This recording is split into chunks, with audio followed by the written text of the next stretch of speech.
usted hoy tiene una ventaja.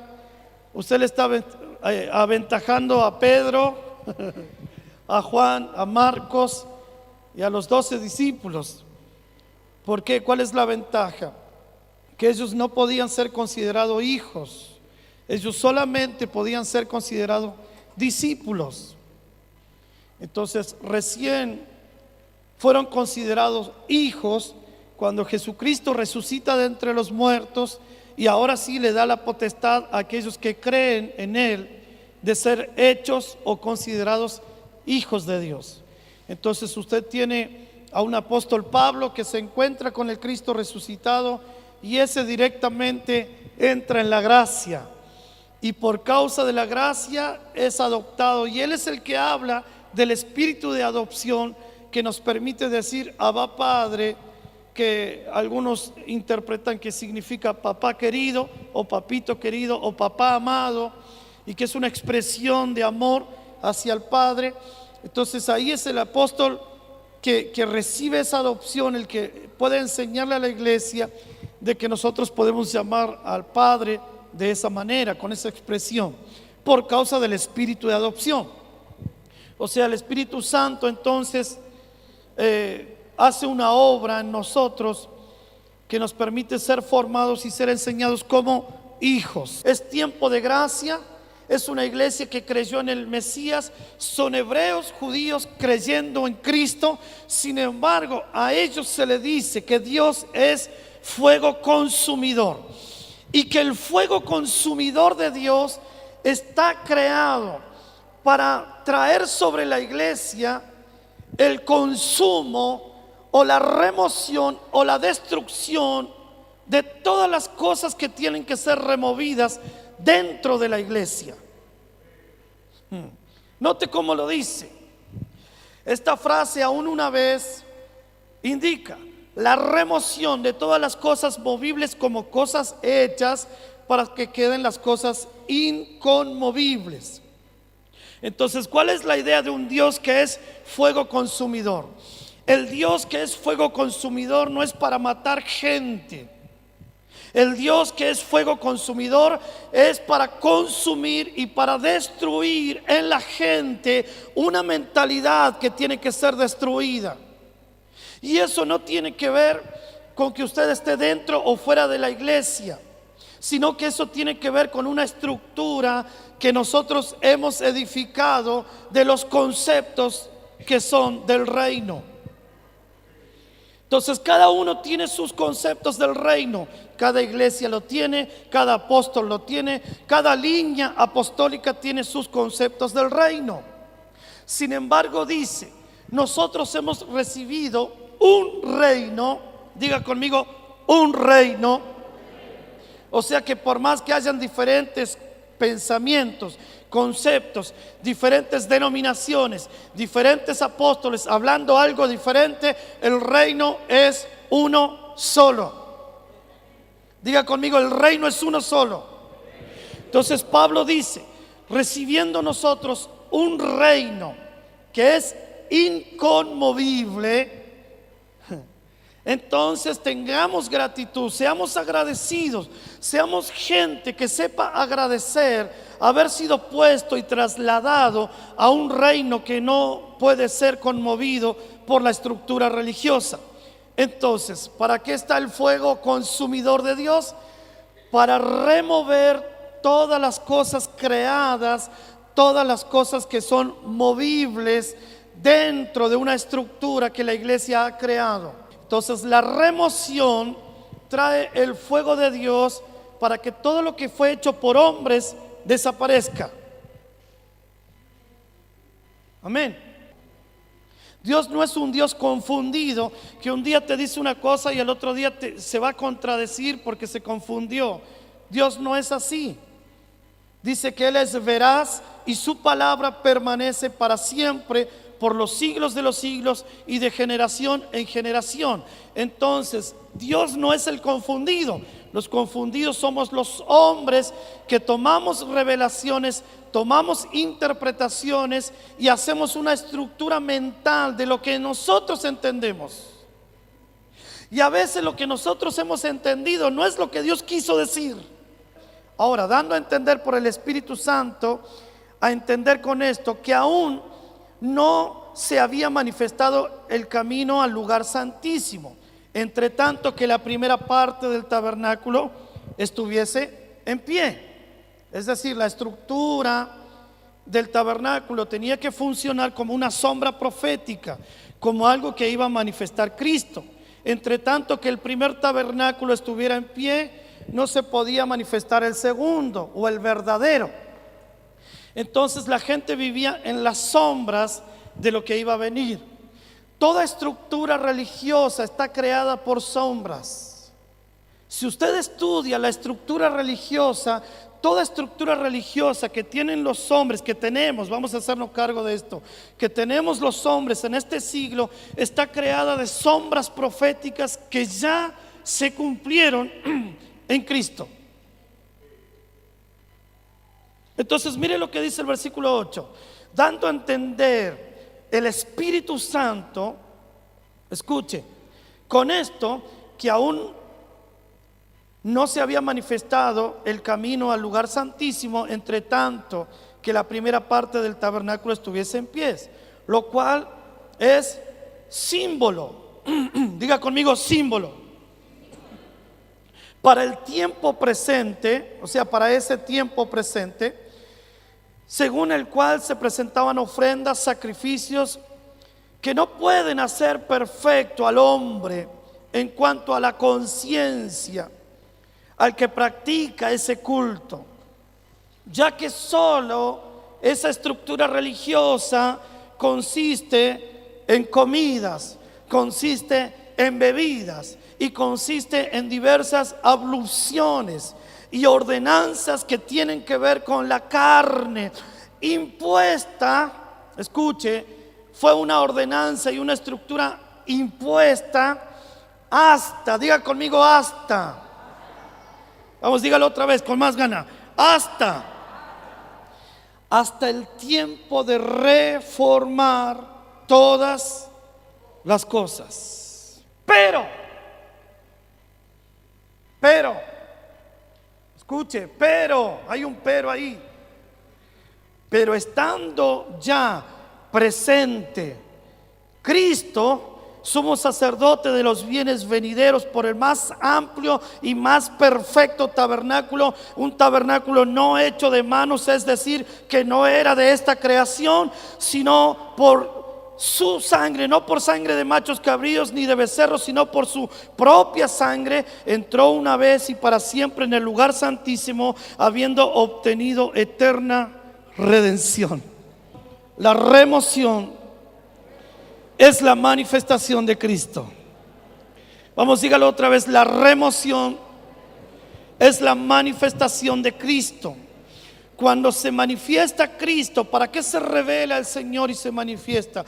Para rompernos absolutamente toda estructura que está arraigada en las sombras que Él cumplió.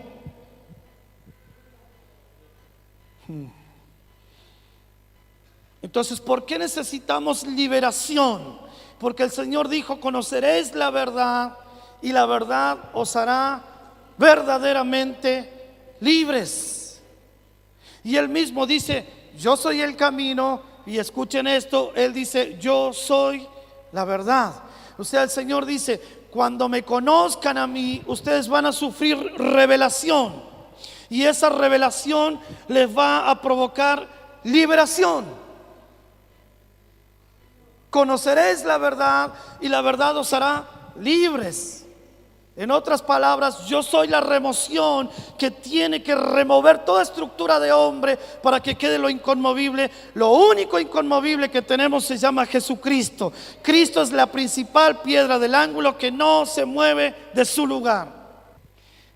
Ahora pegale así en el hombro al que está al lado tuyo y decirle: prepárate para la reforma. Y como lo hicimos anteriormente, decirle: te declaro reforma. Decirle: te declaro remoción y te declaro reforma. Miren, son dos palabras que la iglesia no usa mucho en este tiempo. Y si lo usa, estas palabras las usa para cambiar el día del culto. Entonces decimos, hermanos, vamos a entrar en remoción, vamos a entrar en reforma. Ahora el culto va a ser el domingo. Y él cree que está haciendo un gran cambio a la gente. Eso no es remoción ni es reforma. Reforma es cambiar la mente. Todo argumento que se levanta contra el conocimiento de Cristo tiene que ser derribado, tiene que ser consumido, tiene que ser echado abajo de nosotros, porque así lo enseña el mismo apóstol que se le revela a Cristo. Dice, cautivando toda altivez y todo argumento que se levanta contra el conocimiento de Cristo, llevando cautivo todo pensamiento. Ve que eso no tiene que ver con que un pastor te haga liberación.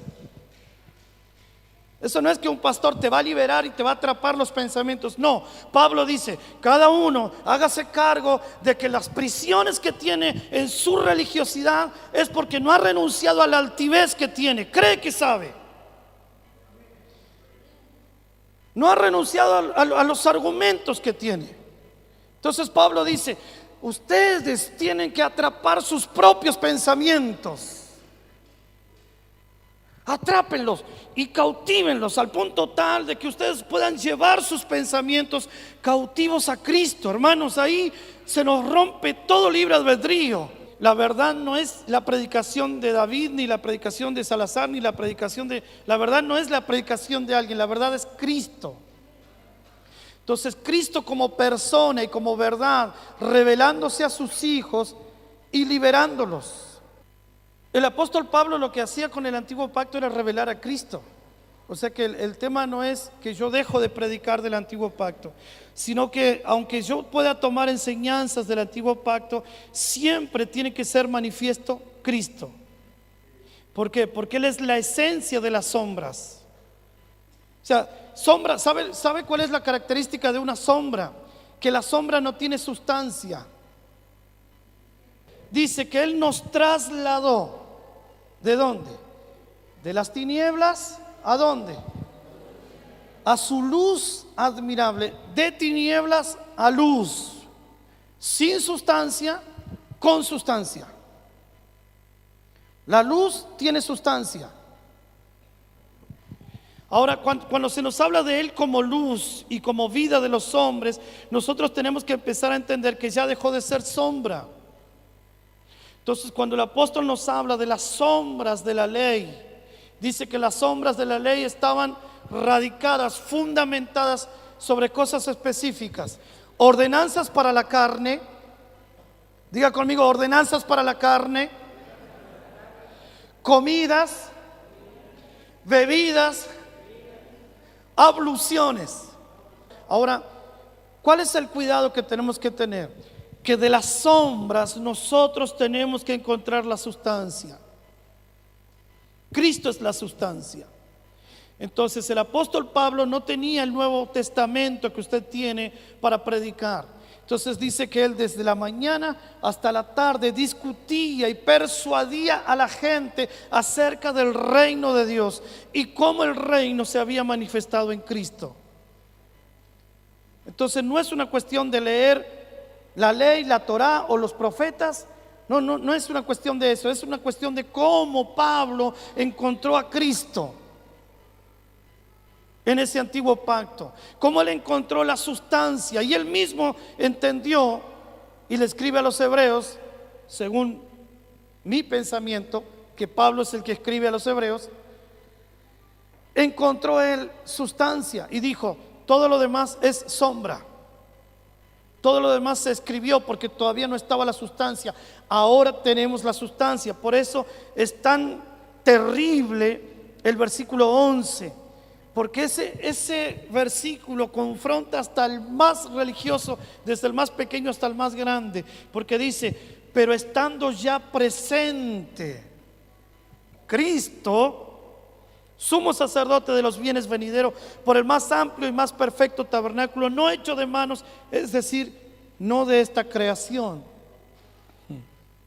no por sangre de machos cabríos ni de becerros, sino por su propia sangre, estando ya presente Cristo encarnado en Jesús, estando ya presente el Verbo hecho carne, estando ya presente Cristo, que por los siglos avanzó en la humanidad y se manifestó a diferente gente, pero se encarnó en el vientre de María para que saliera Jesús, y ese Jesús fuera el Cristo.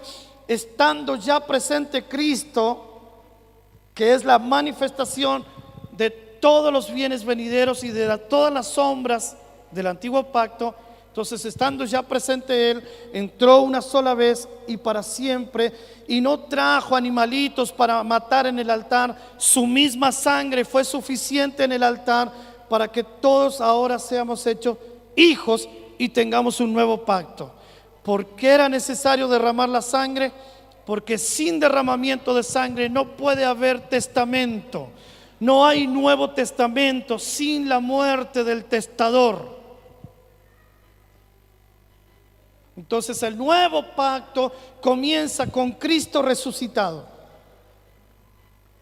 El nuevo pacto no empieza en Mateo 1, Mateo 2, Mateo 4, Mateo 5. Mientras Jesús está vivo, eso es viejo pacto.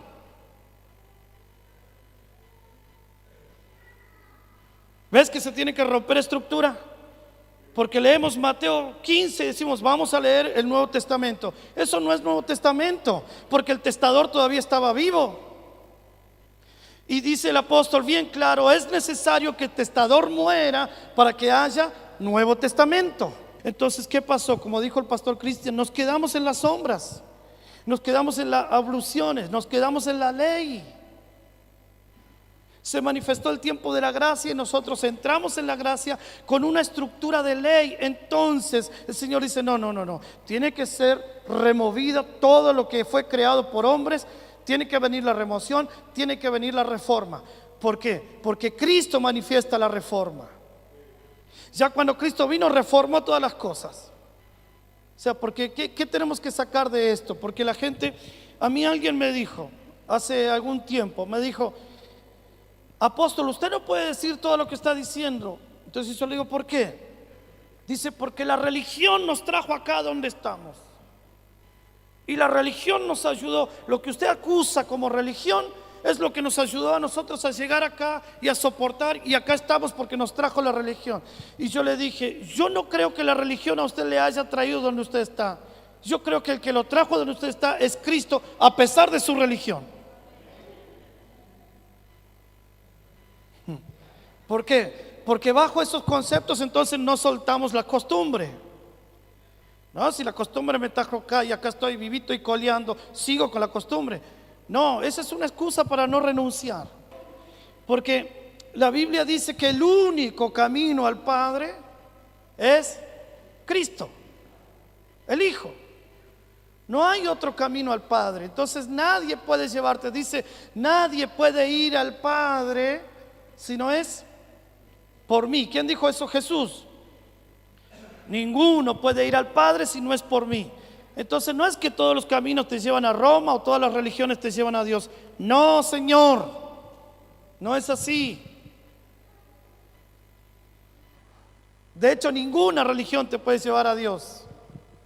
El único que te lleva al Padre, el único camino al Padre es Jesucristo. La tradición de la iglesia se generó de paradigmas. ¿Cuáles eran los paradigmas? Hay que hacer esto. ¿Por qué? No sé, hay que hacerlo.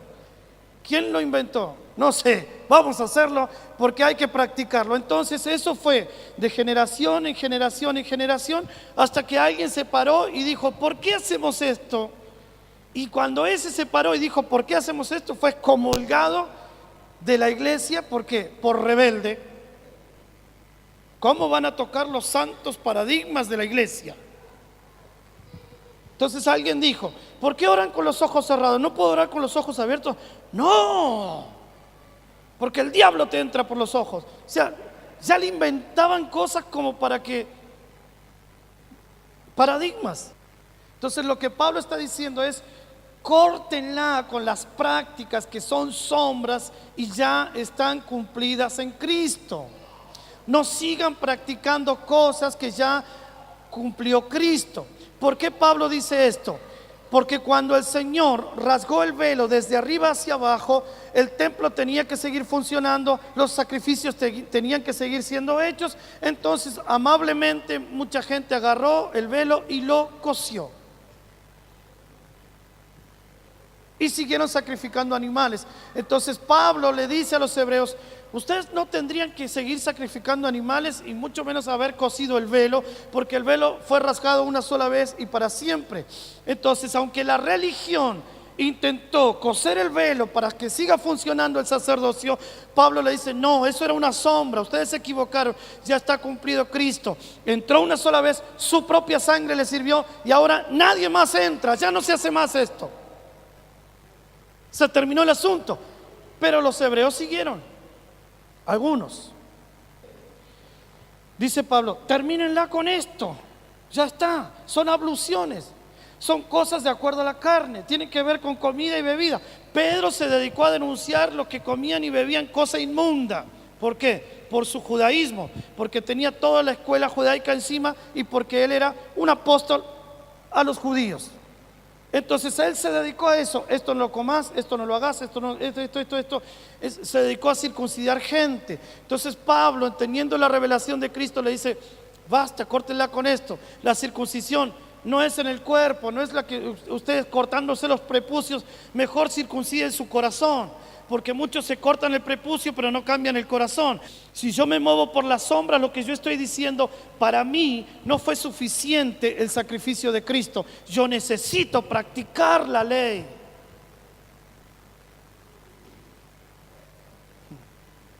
Entonces recién cantábamos que Cristo es suficiente. ¿Es suficiente?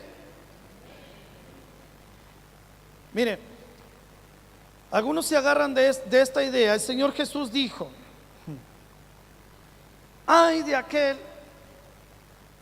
que no cumple la ley y enseña a la gente a no cumplirla, porque ese será llamado como el más pequeño. ¿Cuántos le hicieron eso alguna vez? Ahora, ¿por qué el Señor Jesús dijo eso? ¿Sabe por qué lo dijo? Literalmente, porque Él nació en el pueblo judío y Él estaba obligado a cumplir la ley. Esa ley no era para los gentiles, era para los judíos. Cuando Jesús se planta a decir eso, no le está hablando a gentiles, le está hablando a su pueblo, a los que tenían la misma sangre que ese Jesús tenía. Entonces, ¿por qué el Señor les hace este reclamo y les establece esta ordenanza? No para que la gente siguiera la ley después de un Cristo resucitado. ¿Por qué? Porque el Cristo resucitado ya había, escúchame con atención lo que le voy a decir porque le puede sonar de herejía. El Cristo resucitado ya había matado al Jesús de Nazaret.